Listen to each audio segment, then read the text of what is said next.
Captain's Log, May 22nd, May 20th, 2010. I just started up this video to give y'all a little update about myself. I'm doing well, so's my mom. And for your information, my father is alive and well, so that rumor is false. My father is alive and well. Anyway, with that, I want to talk about some of my favorite comedy people, but I'd like to start off with referencing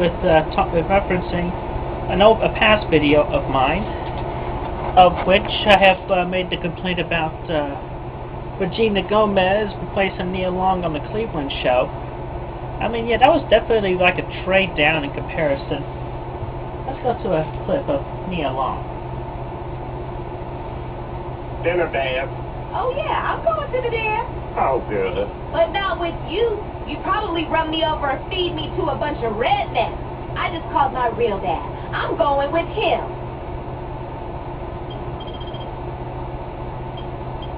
And then now, let's check out Regina Gomez in comparison.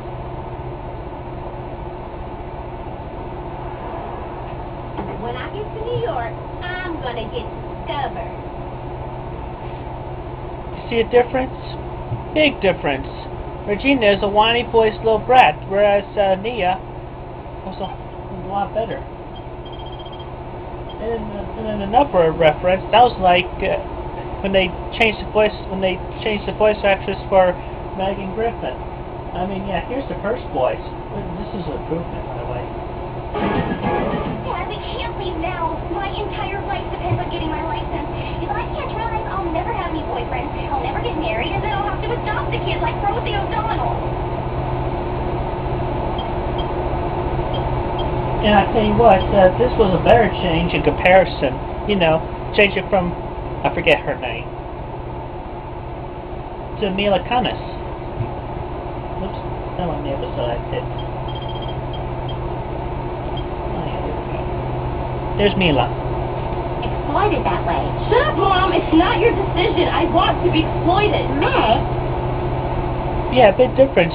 Big difference between the voice actresses, When they did from whoever she was to Mila Kunis, that was an improvement because, maturing, the voice deepens naturally.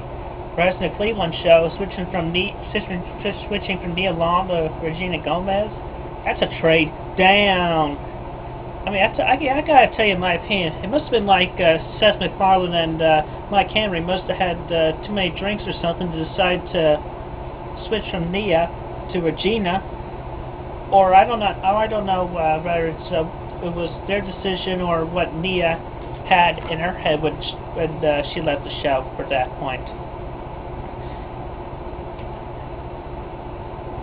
Yeah, I leave y'all with that. Let's talk about famous comedy people. Y'all know I like from class in the classics, Lucille Ball. I know, friends. Let me find me a Benjamin girl. Retirement down. This. You put my parties. I am popular. Answer all your problems to this little bottle. Find me a Benjamin. And I also like Red Skelton. We're all going to the parade. We got a float that now this float that we run, it looked like the back end of a Cadillac. But then something happened, and we don't know what happened. But we went out of control and crazy, and we ended up in the McGriffin Park Lake. 2 ducks swam by, and one to the other and said, "Gertrude, who hatched that thing?" Very funny people. I also liked Dick Van Dyke, Mary Tyler Moore, and Bob Newhart. There's another good one. I like those classic people, but from this generation, I like Tim Allen. He's a funny man. Yeah. I was just remembering the part where the one where he jammed up a day in the light socket. But seriously though, he does very good. He's a funny man. I also like Jerry Seinfeld. He's very funny. I watch his show every day on TBS. And too bad it ended. He could have done more shows, but whatever. That was his call there. He decided to do after 9 seasons. I like Jerry Seinfeld. He's a funny man. I would definitely like to see this. Even as a video response from Jerry himself, his view on autistic people, especially the high-functioning autistics like myself. And also, think about this. I'd probably sound like Jerry Seinfeld. And, this could be a comedy routine for himself. That he could do for autistics. So I've just recently been introduced to this autistic teenage boy here, and I was introduced, so he opened up to me right away, and then later at this picnic, this community picnic, I see him over there, and he wants to meet himself a lady, so he's hanging out over there. And I don't see him talking to the ladies. He's just smiling and being silent. I mean, he ain't gonna go anywhere unless he talks to the ladies. But then again, that's part of the autism right there. He just tends to blank out when he's not introduced to the people because he's scared of the unknown.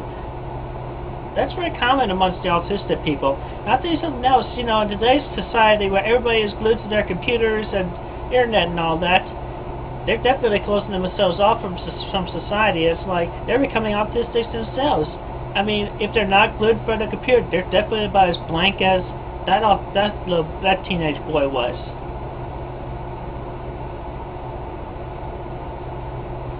Yeah, anyway, I would definitely like to hear Jerry Seinfeld's opinions and views or a comedy sketch about autistic people, because I wanted to ask him about that. Oh yeah, also, another Jewish dude I like that strikes me as funny is Brad Garrick, from Everybody Loves Raymond, also doing the guy from Till Death. He also actually starred in an episode of Seinfeld I read where he steals Jerry's car. So that seemed kind of dumb. I even read that he tried out for Kramer. I mean, he definitely would not. I mean, I don't know if he would have been a better Kramer. I mean, would he have been that crazy? I don't know. I mean, yeah. Hi, Jer. Yeah, I think Brad Garrett's a little bit more subtle, but yeah, I like him too. And I have nothing against the Jewish people. I mean, they're people too, and I got nothing against the Jewish community. I mean, they have their views, and we have our views. Let's just leave it at that. I mean, they're people, we're people. No problem. I know I said cross signals about that past points. Oh, hey, another dude I like? Larry the quote-unquote cable guy. Get her done! Funny dude, he definitely could be. He definitely had the trucker look going from if he wasn't being the cable guy. Yeah, I mean, I would definitely think they would have, the way he was dressed, they would have called him Larry the Trucker Man. The Trucker Man. Yeah, very funny. Oh, and also, speaking of impressions, here's Pierre Cullen. Autobots, transform and roll out. Bumblebee, I need you to go and spy the Decepticons. Let's see what they're doing over there.